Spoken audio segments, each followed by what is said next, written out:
Okay, welcome everyone. This is Give Live, and we do this once a month where we get to get together and chat with some friends and guests about online fundraising, and of course, specifically online fundraising with GiveWP, your favorite online donation plugin. At least I hope so.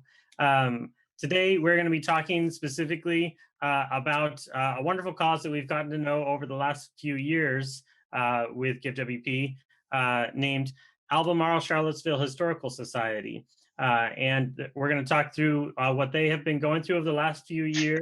Been a really interesting few years for the United States in general on a lot of different fronts. And we're going to go into that just a little bit, and also what they're doing in terms of how they deal with online fundraising and how that's helping continue to keep them going strong in moving into the future. So I'm really excited that today we have with us Executive Director of Albemarle Charlottesville Historical Society. That's a mouthful. I know I practiced, but it's still a mouthful. So I'm gonna get better as we go through. But let's. I want to go around real quick and introduce hear a little bit from our hosts and our guests. Today, this month in particular, we invited a new co-host. I'm excited to have Carmen Kendrick with us today. Carmen, tell us a little bit about yourself, what you do, where you're from, and what's your favorite cause that you would love to support? Yeah, so my name, of course, again, is Carmen Kendrick. I am in the Atlanta area, and I'm a WordPress designer, and I also help small businesses support their WordPress sites. And if I could, my favorite cause to donate to, I would say, is a Boys and Girls Club. Love seeing the youth doing good things. So that's me in a nutshell. Awesome. Thanks so much for being with us today. And Tom Chapman, can you introduce yourself, what you do, and also, besides Albemarle Charlottesville Historical Society, I think I said it a lot better that time around. Besides them, who would you love to support as a cause as well? Well, thank you for having me on with you this morning for West Coast, afternoon for East Coast. My name's Tom Chapman, Executive Director here at Albemarle Charlottesville Historical Society. I've had a little more practice saying it, so it kind of rolls off my tongue a little better. Yeah, I've been in this position for about a year, coming up April 1st. The Historical Society's been in the Albemarle County and Charlottesville area for 80 years, and we'll talk a little bit more about that. But yeah, very happy that you asked me to join you today. And my favorite cause, I'd have to say it'd be environmental kind of conservation stuff. We have a pretty active local group called the Piedmont Environmental Council, and I support a lot of the work that they do, preserving land, putting easements on properties, preserving watersheds and such. So I'm very interested in that here in Central Virginia. Awesome. Thanks so much for being with us today, Tom. And for all of you, you probably know, but I'm Matt Cromwell. I'm COO at GiveWP, and I do lots of things. I basically help run our customer support team and also our marketing team, and I'm a partner here, and I'm one of the authors of the plugin. I also am a board member of several nonprofits here in San Diego. Specifically San Diego Refugee Tutoring, also at my local faith community. If I were to donate to one that's not one of those two, it'd probably be Habitat for Humanity. I actually really love what they do. I love the idea of building homes for low-income folks to help them get some actual stability in their life. So I do enjoy that cause a lot. So as we get going right now, we're going to start talking about Albemarle Charlottesville Historical Society, and if you have questions at all about them or about online fundraising or anything that's even tangentially related, then we do have a chat down at the bottom and also a Q&A. If you ask your question in the Q&A area, the panelists will be able to see that and we'll be able to answer that question live. So that's what it's there for. Also in the chat, love for you to introduce yourself and who you are, what you're doing here. Like Drew from Team Give, he's here and he is leading the charge there in the chat. saying who he is and where he's from and what he's doing. So chat it up in there, and we'll get to know each other. So let's get going. Carmen, you have a question for Tom. Yes, yes. So I'm going to abbreviate it to ACHS because I haven't quite got the the hang of it either. But Todd, can you just tell us a little bit about what ACHS is about? The Albemarle Charlottesville Historical Society, what it's currently called, it used to be called the Albemarle County Historical Society. It's been in existence for about 80 years, or actually last year celebrated 80 years. It's basically a local historical society that is focused on collecting, preserving, and interpreting the local history of the community. So we've done many things over the past 80 years to help address collections. We have a research library that is one of the best in the Central Virginia and Virginia area. Museum collections where people have donated items of interest, artifacts. Just actually saw an email come in where the old City Hall plaque that used to be on the old City Hall is being given to us by the city just to preserve it. So we're a scholarly magazine. We put out an annual magazine of scholarship every year. So by magazine, I mean kind of a journal, so a historical journal. And so we're also a museum with exhibits. When we could be open, COVID's kind of thrown everything for a loop with that. But we've pivoted to do a lot of online programs where instead of having events and programs in-house where you have a speaker and a full house of chairs and a PowerPoint presentation, we've pivoted that so that it's all online. And we've had some great outreach through that. So with we have one-of-a-kind archives, historic papers, photographs that populate our exhibits. And we're definitely trying to reach out more in terms of the local community doing oral histories. So we're looked to be a place that is the repository for local history. So where you can come to and know that you can find something out about where you live and the people that lived here before you. Awesome, awesome. So Tom, like who defines history? Like where does it actually come from? Is it kind of like what people have told each other just coming down from generations, or how do we actually say this is actually history and not so much as heritage? That's a good question. Yeah, there's no real one person in terms of and responsible for history, so to speak. But if you look at history, history is basically kind of looking at the documents, looking at what people in the past did. They wrote letters, they wrote diary entries, journals, newspaper accounts, yeah, photographs, but also oral histories, what people passed down in their family that you can also verify with documentary information. But history is not static. It's constantly changing in terms of finding new information.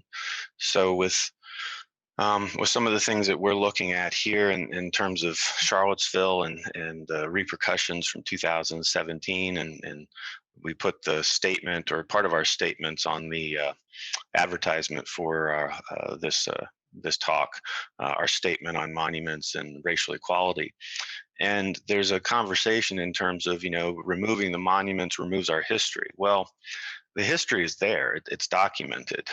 It's a matter of understanding how people have viewed that. So heritage, the word you brought up, is kind of how each individual in a family kind of looks at their past and picks and chooses kind of what defines them as a person, what defines them as a group.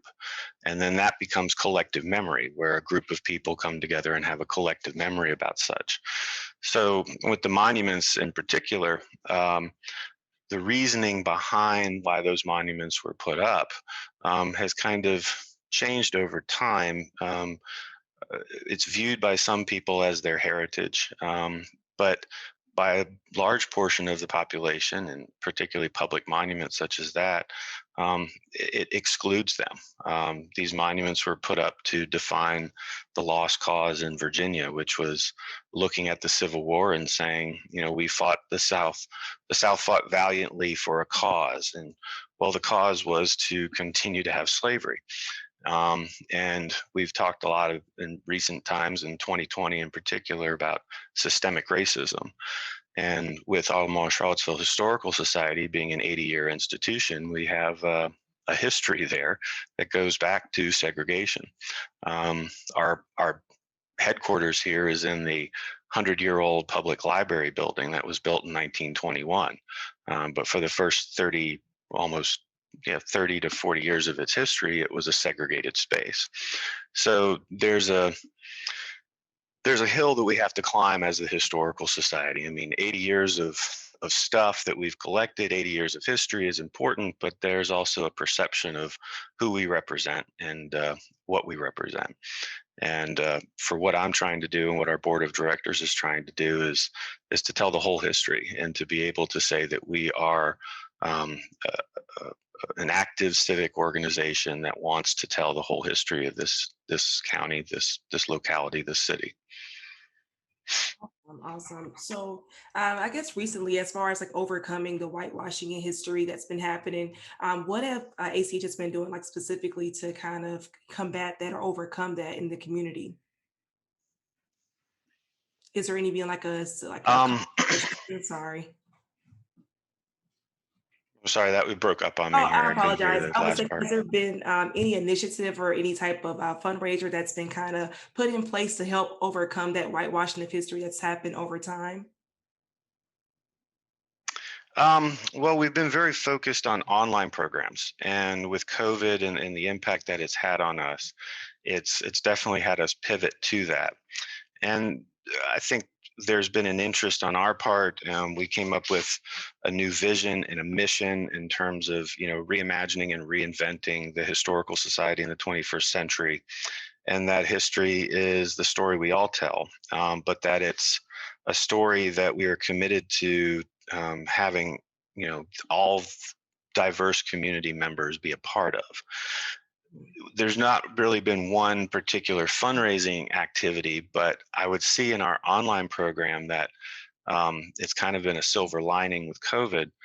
Whereas before, if we had thrown an event or a program, there may have been people who would have been a little bit hesitant walking through our doors to participate in a program, even if it was a speaker that they wanted to see or that they knew that would be telling them something that they were interested in hearing.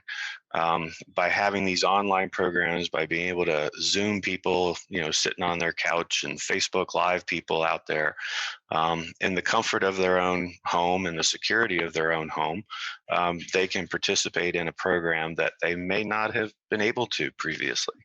And we've seen a large group of folks that have been participating in our online programs that I think is getting the word out there that whatever you may have perceived the historical society to be, that we are at least making attempts to break that perception and to break down those barriers. That's awesome. I like that a lot. So I remember you were telling us about ACHS becoming like the, I guess, the role model for other historical societies back in 1976, and how you all want to continue that with, I think it's not the bicentennial. I can't, how do you say that word for 2026? Is it the centennial? Sorry if I'm. Yeah, the 1976 was the bicentennial. Okay. 2026 will be the sesquicentennial. That's I practiced that too, Matt, so it's kind of rolling off That's a my good tongue.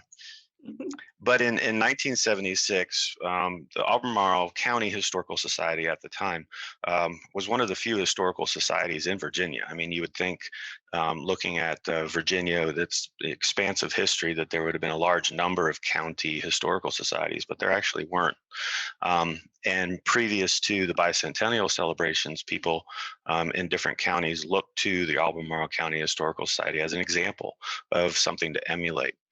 And we're looking at 2026 as a way in which we can also kind of look to the 21st century to ourselves, in terms of expanding our outreach, being more, online presence, digitizing our records, and thinking of things in a different way that allows a more diverse group to participate in their own history.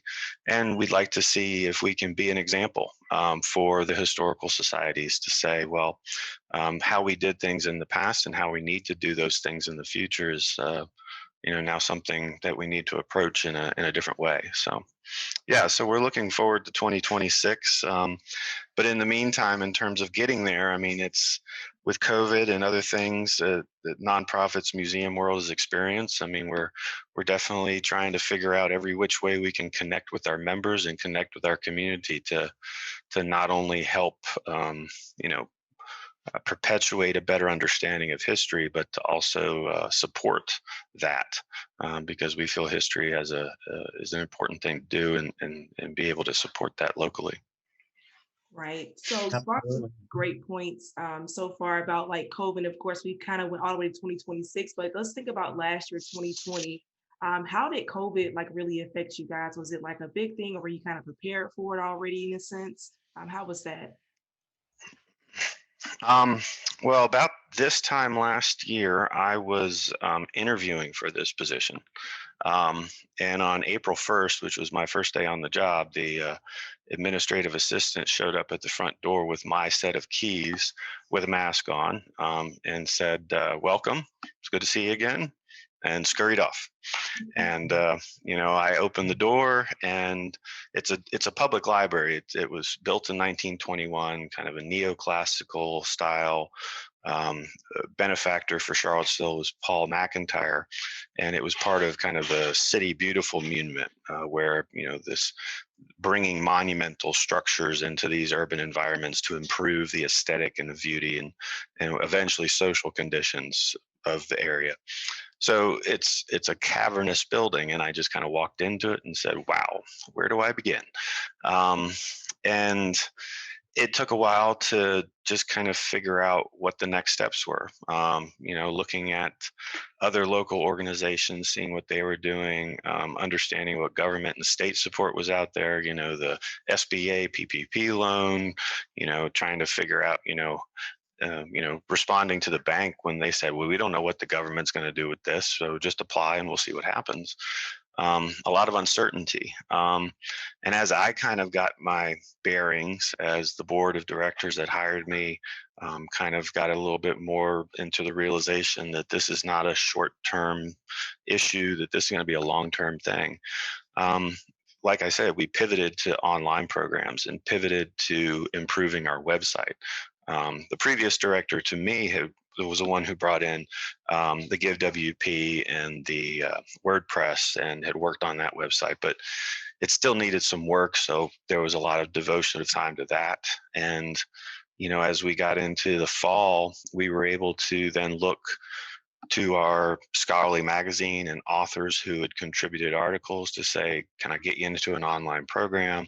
As I started to get more familiar with the community, I've had 20 years of experience working in other nonprofits and museums in the Central Virginia area, but not in Charlottesville. So as I got to know more people and got them involved, so we have our regular speaker series. We instituted the which is our unregulated historic meandering series.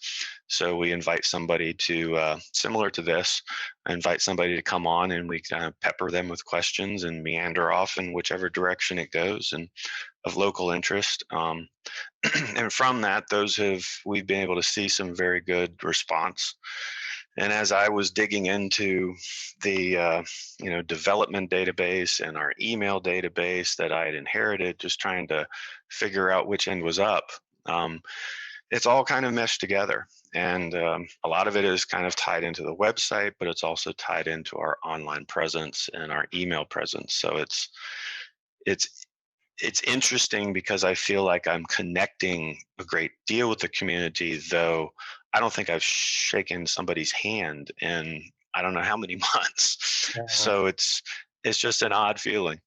yeah, absolutely. Man, that's so interesting. I mean, one little tidbit about myself also, I do have a Master of Arts in American history, actually. And I spent a ton of time in libraries, just photocopying documents. I was allowed to photocopy. There was plenty that I was not allowed Mm. to photocopy. And the being able to bring some of that scholarly information, especially primary documentation, online, man, that's such a big, important thing. But I love hearing about all the It ways in really, which you're bringing that on, bringing your programming online, especially. Yeah, the programming was the first step, really, just to have that outreach and to really just show that we were, here, alive, we were kicking, and we just needed to connect with you somehow. But definitely, next steps are digitalization of our records and our library resources. Our librarian every day is actually populating our website with finding guides. She herself was just a few months before me when she started. So prior to that, there was a librarian who had been here for 30 years who was kind of the institutional knowledge of the Mhm. historical society. And she's still around and active, but it was definitely a change. And so it's been it's been interesting times. Yeah, absolutely. So I want to segue a little bit into your fundraising efforts specifically. So on your website, you have two primary ways that I see you doing fundraising. The first one is the donate. You have a support menu, and underneath it says donate, and that's obviously for folks to be able to do a one-time or also a recurring donation there, which I think is great. And then you Hmm. also have how folks can become members of the historical society. They can have, and I'm assuming that there's benefits to being a member. Perhaps they get to go to special events at the library. Obviously, they most likely get the journal. Can you kind of walk us through a little bit of, and what I love is both of those options you're using Give for, of course. But Hmm. can you Oh yeah. walk us through a little bit of the way in which those are two different types of fundraising that you're doing at the same time? Like, how do you distinguish between those types of folks, or are there special ways that you emphasize donations differently than memberships? Just help us navigate some of those questions. Okay. Yeah, membership is a tried and true way in which historical societies support themselves. So many smaller historical societies look to membership to support volunteer efforts, a board of directors or a volunteer staff that maybe man a desk and allow access to the building every once in a while. The Albemarle Charlottesville Historical Society is more aiming to try to be more of a professionally run organization of a museum and a historical society together. So membership is there's benefits. Basically, it's you are invited to as many of our events as we can. You provide your email or your mailing address. In this day and age, most people we're trying to connect through email. Um, like I said, those events have pivoted from in person um, to online.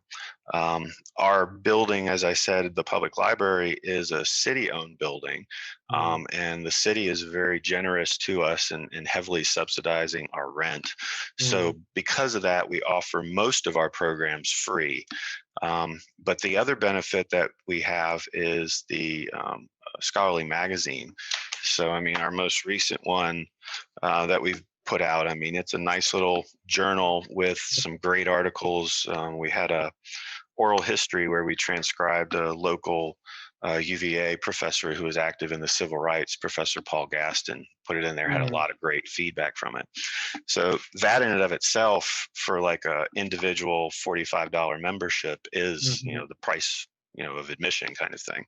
Mhm. We have paper newsletter version of our bulletin that we put out. So news and events and calendar, and we've narrowed that down to actually two times a year, biannually, and now we're doing more of that virtually. So I'm sending out an email newsletter every month.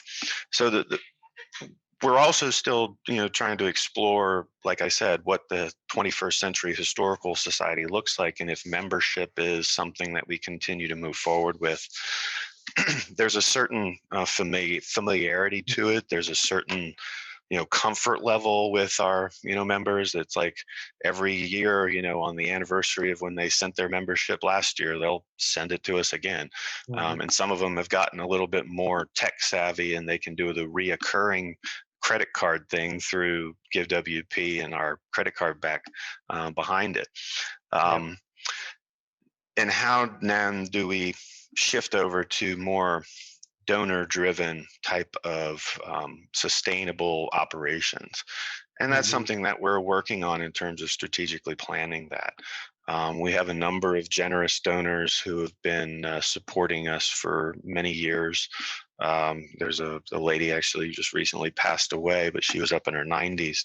But she set up a local fund in one of our community-driven funds, and that every year it gives us a certain amount from that fund. So really, we're kind of exploring options on the donation side.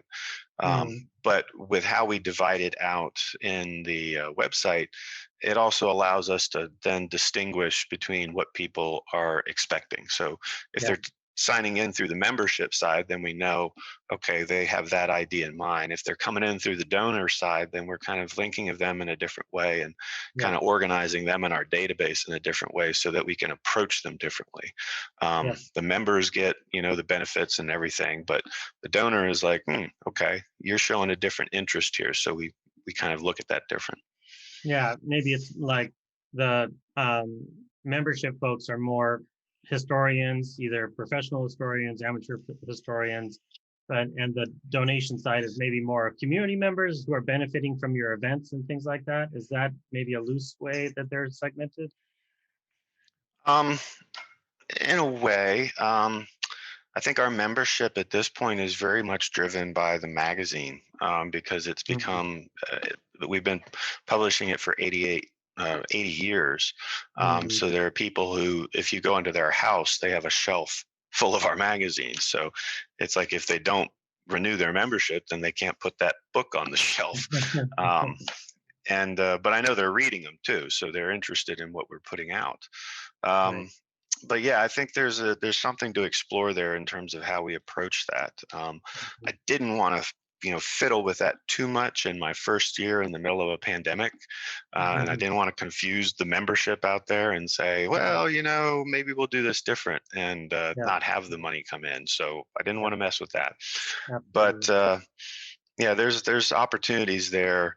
And we're also national in many ways. It's really surprised me getting more involved in understanding how historical societies worked, of how many people outside of the state of Virginia, outside of the city of Charlottesville and the county, are members and are contributing to what we do.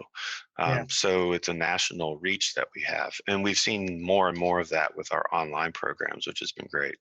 Yep, absolutely. I mean, again, going back to my own research, like the thesis that I wrote was guided very much according to the sources that I had available to me. So as soon as I found a source, a locality that had a really good library or a really good librarian who could point me into resources that I could access from home, I was like, well, this is what I want to study because I suddenly I have the access to the things that I want to read about. So I could totally see that, and the way in which you providing these types of online resources definitely widens your available net of potential donors for sure. And a large portion of our research is genealogy. So, we can thank Skip Gates and, Finding Your Roots and other, programs out there that have really focused on genealogy. I wrote my master's thesis like pre-internet. So I was working through some libraries, digging up all these old family histories to pull together genealogy for it was James Madison's family cemetery that I was trying to understand more about. What took me 3-4 years to do, I can, now get online. And if I did the same work, I could probably do in 3 months. But what a lot of our interest on the research side is genealogical. So it's a matter of pulling on that thread. And, somebody in Alabama or Missouri or California and their family history, they pull on a thread and it leads to Albemarle County. And all of a sudden we get a phone call or an email. And, we're pulling information out of our archives and our library and emailing it or mailing it off to them and saying, well, thank you very much. And a lot of times we get a membership out of that. So it's, and that's also in many ways, like what I want to do next step is to take what we have and digitize it and make it more accessible, so that there is the accessibility of the knowledge and the information is there. And how do you monetize that? I mean, some of it is it's almost easier to look at terms of quantity of how many people are accessing it and thereby gaining that information and seeing that there's a value to it and we can get something out of it, as opposed to monetizing every step in the way to Sure. say, well, Yeah. if you want to click on this link, then Yeah. do this. Yeah. So that's something that maybe we can have a conversation about in terms of your experience and knowledge on that. I'm not in that level. I'm the historian, just trying to make people happy by giving them information. Yeah, absolutely. Genealogy is an interesting take. I hadn't thought about that. Yeah, it's definitely something that I feel like people are more and more interested in, especially because the science seems to be getting actually a lot stronger in it as well. So Yeah, fascinating. one of our online programs in partnership with the local library here, the Jefferson Madison Regional Library. Our librarian is an employee of the Jefferson Madison Library, but works here in our. It's not considered a branch, but it's considered a collection of theirs. But she has been partnering with Shelley Murphy, who is one of our board members, but is also a genealogy expert. And they've been doing online genealogical programs. So either focusing on a specific topic, like the brick wall of African American genealogy, where you hit 1870, 1865 in terms of going back, and all of a sudden there's a void because there's not that access to the information with names that allows you to piece together. And they had a whole program about how do you jump that brick wall, how do you get over that, how do you find that, how you look through the Freedmen's Bureau records and other things that are out there. She's leading up a project with University of Virginia with their enslaved laborers. So there's a lot of focus on how the University of Virginia was very much built on slave labor, but very little known about the actual people. So she's the lead research person over, at least for the next 2 years, pulling that information together. So there's an amazing interest there, and it crosses many boundaries in terms of American history and being able to say, where your people come from. It's like, well, there's a lot of different connections there and how you can make those. We actually just got a question in that I'd love to address super quick. So Greg is asking, could Tom talk some more about the ACHS changes to be more inclusive and how that has played out with your board and historical membership, and which I assume is predominantly probably white, and with bringing in new audiences and supporters. I imagine you would have more local interest, but also thanks to genealogy aspect, more interest from a more diverse group of people with roots in the area. That's an excellent question. No, I love that question. We've definitely had some pushback. I mean, and I've kind of intentionally kind of pushed it maybe a little farther one way in that direction in terms of some of the connections I have with scholars and local folks that are telling a more diverse history or more inclusive history. And I've heard some people look at what I'm doing and say, well, you're seeming to be more of a social activist than a history organization. And that one kind of goes hand in hand with the other in a sense, in that systemic racism is kind of an example. Our 80-year history, the founding of what we are as a historical society was founded in a period of segregation. And the systemic racism that continues to exist is still there. And what we need to do as a history organization is confront that, accept it, wrap our minds around it and say, how have we done something wrong in the past? And what can we do now to move forward and think differently? Not go back to the tried and true historical narrative, the dominant narrative of how people thought things were. We had a program with Professor Ed Ayers, who used to be here at UVA and then at University of Richmond. But he tells a story of his mother, who was a teacher. And when he was growing up, his mother, who was a teacher, basically said, oh, why do you want to get into history? We already know it all. It's all in the textbook. Just open your textbook and read it. See, there it is. And Ed was like, no, because every time we look at something in a different way, we learn something new. And that's how I want to approach what we do here in the Historical Society, because there is definitely a perception of, which side of the story we have told. And that is doing our local community a wrong by not providing them access to a historical society that is here to preserve the entire history of the community. So it's it's definitely been something that we've gotten some pushback from. But I think 2017 and the impact that had on the local community, the city, and because of our rental agreement with the building and a 100-year-old library, definitely pushed back on the Historical Society and said, this is all predating me, so it's kind of water under the bridge from as far as I'm concerned. But it's kind of, they looked at the board of directors of the Historical Society and said, what do you do for us? And so since then, they've been trying to, work that out. They got involved a little bit, appointed some of the board members.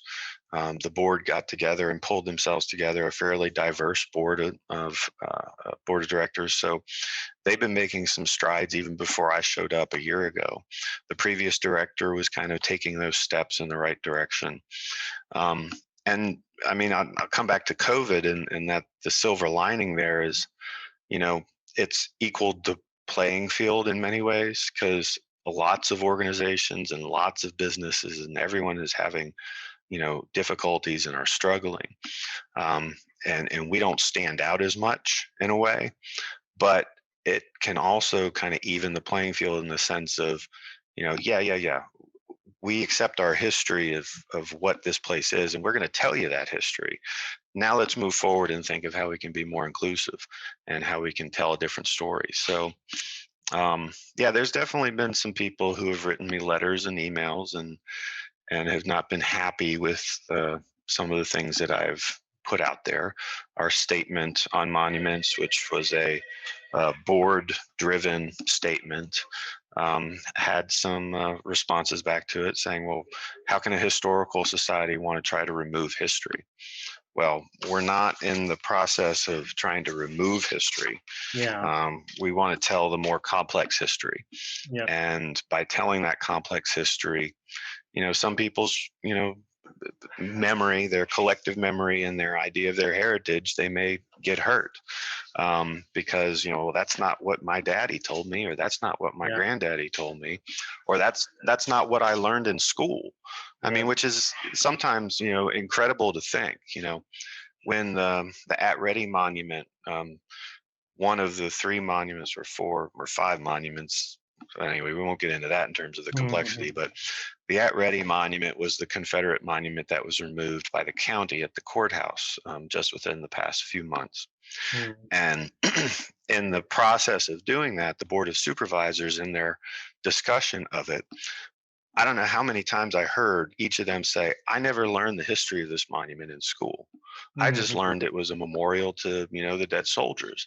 Not that it was, the speeches and the rallies and the other things that surrounded it, and how that was basically one segment of the population telling the other segment of the population, you don't belong here, you're lesser, we belong here and you don't. And this is what this monument represents in front of a courthouse, which is supposed to represent everyone in the community and be, the place of law and justice. But you have a monument in front of that law and justice courthouse that is basically saying, no, certain portions of our population, that's not for you. So it's, as the Board of Supervisors went through that conversation and said, I never learned that in school. And it's like, well, the textbooks were written by people that may not have been interested in history, but more heritage. We're actually getting some good questions here. Carmen, can you lead us on some of these questions? Yeah, sure. Let's see. Not sure this is a question from Eric or not. Trying to just read through it. The semi-quincentennial. I have to look at that one. I thought it was the sesquicentennial.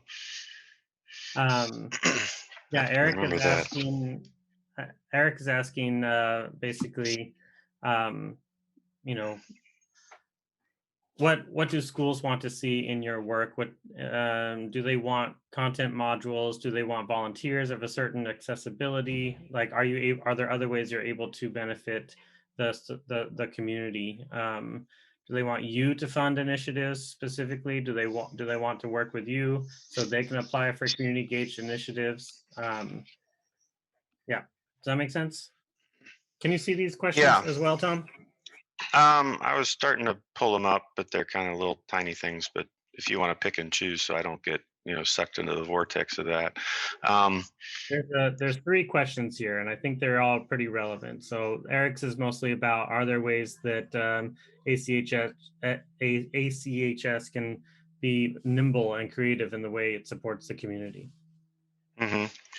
The education component has been something that we've been pursuing with the city and the county locally, and also on a larger level with Virginia and some of the work that they're doing in looking at African American history and revamping textbooks.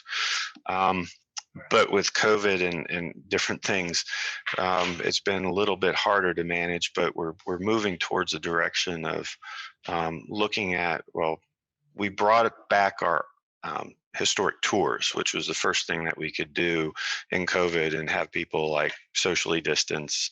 And we had a lot of interest from teachers locally who just wanted to get their kids away from a screen and get out into the community and be told and learn history.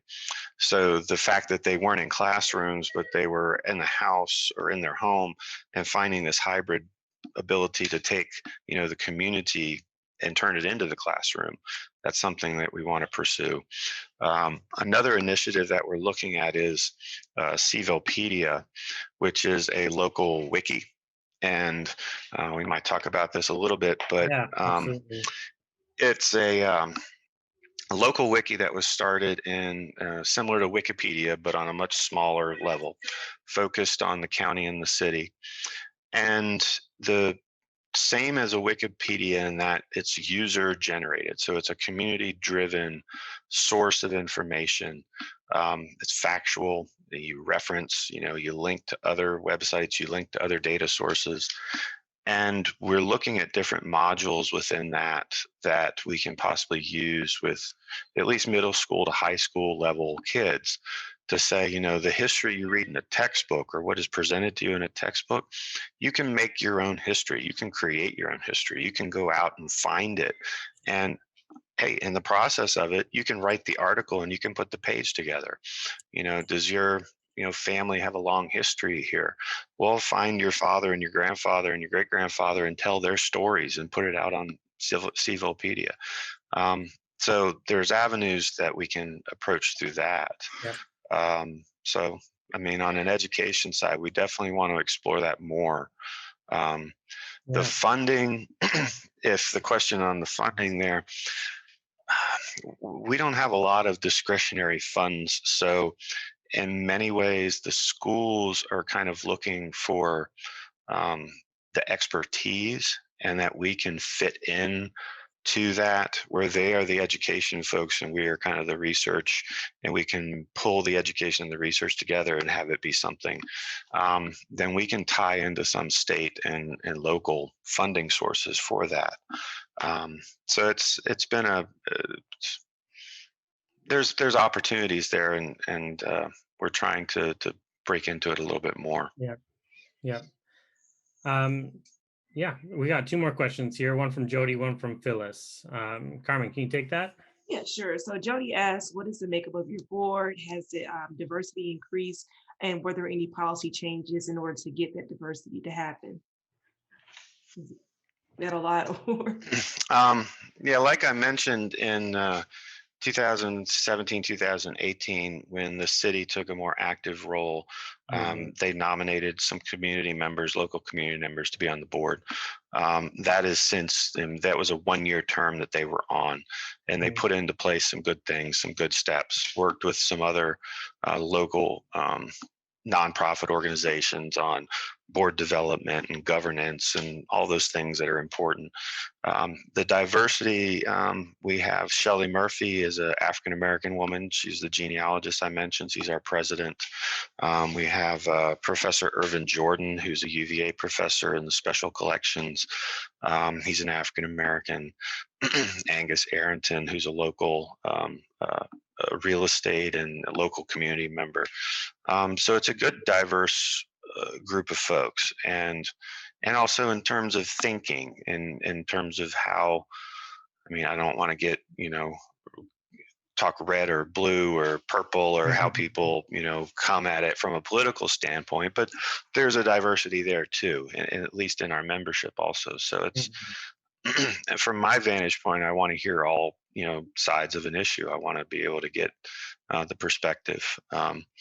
There was a longtime member, and he's actually unfortunately passed away, and I just wanted to mention John Conover, who he was a longtime community member here in Charlottesville, one-time city councilman, and passed away from cancer actually in October, unfortunately. But he was very instrumental in working with that original kind of city instituted board, putting together development. He was probably very involved with the Give WP and helping previous director getting that up off the ground too. So, and the policies that we are, the statement on monuments and all of our policies, all of our, 990s, we are completely transparent. It's all on our website. You can go to that section of our website and, see all of our documents, our bylaws. So there was a question in the past in terms of, who runs this place and what are you all about? And looking at our website now, you have complete access to who we are if you want to dig into and find out. Yeah, I think that level of transparency is so important when it comes to nonprofit organizations. And sometimes that transparency ends up getting forced on you because of outside influences and things like that. And other times it's just good practice to do in general. So it sounds like you're on that path already. And I think the more it goes in that direction, the better off for sure. There's another good question here from Phyllis. You touched on this a little bit, but she's asking specifically about if support for ACHS has waned or changed in any way because of this changed vision that has come in. Did it upset people by the change of direction? And related, do you feel you have even more of an obligation to tell more inclusive stories regardless of the pushback? Yeah, I think that's a great question. I think what I've actually seen is, and as I kind of mentioned with the silver lining to our online programming, is that it's allowed better access. And people, if COVID didn't even exist and, I came in and I was having the same events in a venue, with seats and a PowerPoint, I don't think I would have had the same reach with the people who are now connecting with me online. And I think it's also that group of folks that maybe have some reluctance in terms of wanting to walk through the doors and feel that they may not, be welcome for any whatever reason they may think. It might be they have, local community memory and their family goes back and they're an African-American community and they remember when the building I'm in was a segregated whites only library. And maybe they're remembering back to that. But with the programs that we've been putting on, it's definitely pushing maybe some of my members to think more about their own history and their own, what they've learned. And I come back to the kind of the board of supervisors of the county in terms of, I never learned that in my textbook. I never learned that from my family. And those are things that I think the Historical Society has a right to kind of do and put out there and say, this is the history. You may not agree completely with it. And if then we'll have a counterpoint and let's have a conversation about it. So, and I think there's room for improvement on our part to, bring in a little bit more of diversity in our voices. to have kind of both sides of a story be told. But also, I think sometimes there's people out there that just don't want to know the history. They just want to remember what somebody told them the history was.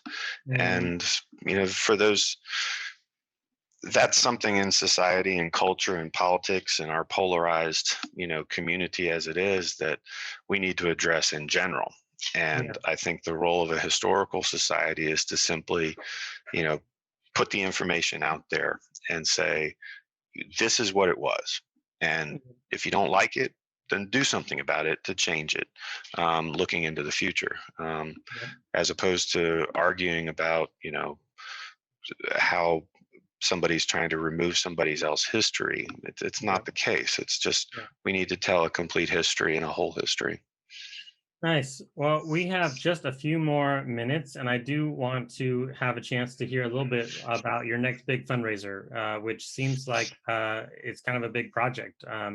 So we want to hear specifically about Cvilpedia and what the plans are there, how you're going to fund it, all that kind of stuff. Well, Cvilpedia is definitely something of interest for us because it definitely ties into bringing the historical society into the 21st century. Historical society goes wiki. I mean, that's many folks out there would be like, what are you doing? And also in particular tying into that diversity of voices being heard because of how a wiki is so user generated, how it's community driven.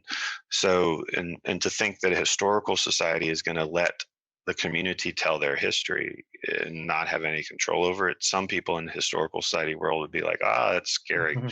Well, but it's not but how we're going to move. It's not that you have no control over it. You're definitely going to have moderators and things like that, right? Yeah, well, there'll be moderators and there'll be guidelines. And that's we're in a strategic planning process at the moment to really define what that is, so that there's no question when somebody decides they want to be a user and they understand the guidelines and the not necessarily the rules, but these are the things that need to happen in order for this to be a community generated thing, so that it's not one person saying, oh no, don't do that, but it's a community. We're looking at partnerships, looking at other organizations, looking at individuals. We want to make this a community effort. The historical society is willing to kind of do the heavy lifting and be the one who's trying to organize the meetings and do the events and do the cultivation, and then I'm hoping that it will kind of one of those kind of field of dreams thing. If you build it, they will come, so to speak. And it kind of helps, generate itself. The funding is looking at some local organizations, some funding organizations that are very interested. The Virginia Humanities being one of them here in Virginia, that's very focused on making information accessible, website and digital development. That's something that they're interested in. But then also looking at some fundraising tied to specific donors. And a corollary to that with what we're doing looking forward is another big idea. And we're hoping kind of Cvilpedia is a sense like a quick way in which we can get information accessible. We can take our collections, we can take information, and we're looking at reinventing or renewing our oral history program, and with an idea of looking at athletics in the local schools and how that led to the role of athletics in integration. So from the 50s through the 70s, even up through the 1970s, UVA was still somewhat segregated in their athletic program. So it's amazing to think in terms of, just a few years before I was born, they were integrating the sports teams. But there's still people around locally. We're getting to a point where a lot of those folks are starting to pass away, and that's an important story. And we want to look at Cvilpedia as a means by which we can, put that information out there and have community be involved in it. But we also want to have like a big idea that we can run with that kind of generates interest. So Right. it's going to Nice. be a long haul. Yeah. It's nothing going to be easy about it, but Cvilpedia is probably one of the largest small local wikis in the world, as far as a UVA wiki expert has told me. So we're looking to really keep it going and look towards the 21st century as a means by which we can increase access to information. Awesome. Excellent. Wrapping up, Carmen, what stood out to you? Like, what was cool? What did you learn today from Tom and what they're doing? I learned so much. It's making me think I need to go and try to find a local historical society in my neighborhood. And just Yeah. how Tom broke down the difference between history and heritage, because literally I had no idea that it was a difference before we talked. So that was the biggest thing that stood out to me. Yeah, awesome. Yeah, excellent. I mean, I think if like the San Diego Historical Society, if they were doing work like this, which they might be, I don't know. I need to double check now too. Right. But I definitely want to look into what they're doing and learn more about it for sure. But any way in which I think that historical societies can make information more accessible, I think it's awesome and excellent and definitely worth fundraising for sure. So. Tom, really appreciate your time. I really appreciate everything that you all are doing over there. Carmen, excellent having you on today. Thank you so much for being here. Everyone, thank you for your questions and time. Next month, tune in again, Give Live. We'll keep you updated and posted. Watch our blog for updates there. So thank you, everybody. Have a good day and stay safe.